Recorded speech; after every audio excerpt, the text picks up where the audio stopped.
সার দোকানের সামনে দিয়া যখন গেলা নাইটি পইরা তাকাইলা নাই আমার দিকে। আব্বা কি হয়েছে বল? তোমার শরীর এখন কেমন আছে? তোর মতন ছেলে থাকতে আর শরীর কি ভালো থাকে?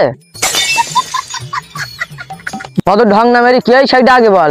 তেমন কিছু হয়নি আব্বা, একটা নতুন গেম বার হয়েছে, ওই গেমে আমি 80,000 টাকা হেরে গেছি আব্বা।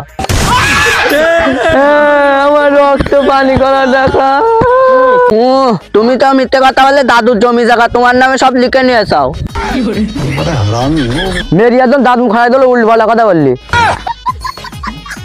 মোটরসাইকেল বের কর, গিয়ে ছোট দোকানতে 1 বান্ডেল বিড়ি নিয়ে আয়, আমার সে বিড়ি ফুরিয়ে গে। মোটরসাইকেল কই? মোটরসাইকেল কেন রয়েছে? মোটরসাইকেল কি হয়েছে? কেন ওই মোটরসাইকেলটা বেচে আমি গেমের টাকা সব শোধ করলাম।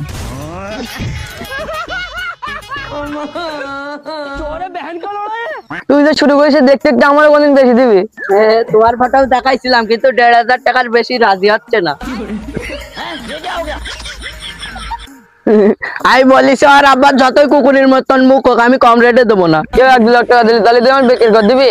আব্বা আমি মিথ্যে কথা বলবো না, আমি প্রথমেই 1,500 টাকায় রাজি হয়ে গেছিলাম। আব্বা কি হলো, মরে গেলে নাকি? মরে গেলে তো আমারই লাভ, এখনো ঘর বাড়ি পাবো।